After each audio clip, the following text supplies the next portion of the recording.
ভারতের টিটিদের এত খারাপ ও অসম্মানজনকভাবে কেন আচরণ করা হয়, এই টিটিকে দেখলে কোথাও ছাড়বেন না। দেখুন কি হয়েছিল। প্রথমে টিটি এসে সবার কাছে টিকিট চাই, কিন্তু একটা ছেলে টিটিকে দেখে ঘুমানোর ভান করতে শুরু করে, কারণ তার কাছে টিকিট ছিল না। তাকে জিজ্ঞাসা করে যে টিকিট না থাকা সত্ত্বেও সে সেখানে কেন বসে আছে। ছেলেটি উত্তর দেয় যে আমার কাছে টিকিট আছে, কিন্তু সেটি নকল, আর আমি এসি কামরায় বসে আছি। স্বাভাবিকভাবেই টিটি বলে যে নিয়ম অনুযায়ী আপনাকে জরিমানা করা হবে এবং জরিমানা আপনাকে দিতেও হবে। ছেলেটি উত্তর দেয় যে স্যার আমার কাছে 1 টাকাও নেই।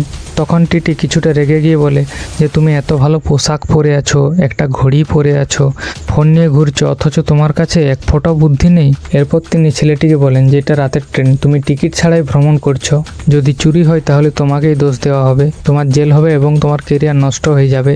আর শেষে তিনি কি বললেন তা নিজেই শুনুন। पैसा नहीं है तुम्हारे पास? बिल्कुल नहीं। फिर आइंदा इस तरह की गलती नहीं ना करोगे। सॉरी बोलो, कान पकड़ो। चलिए उठिए यहाँ से, चलिए जाइए जनरल डब्बा में, लीजिए अपना बैग, लीजिए अपना सामान, लीजिए बैग, लीजिए, चलिए चलिए निकलिए। आइंदा इस तरह की गलती कभी मत करना। এটাই মূল কথা, বোঝানোর ভঙ্গিটা ভালো হওয়া উচিত, যাতে দ্বিতীয় ব্যক্তিটি তার ভুলটি বুঝতে পারে।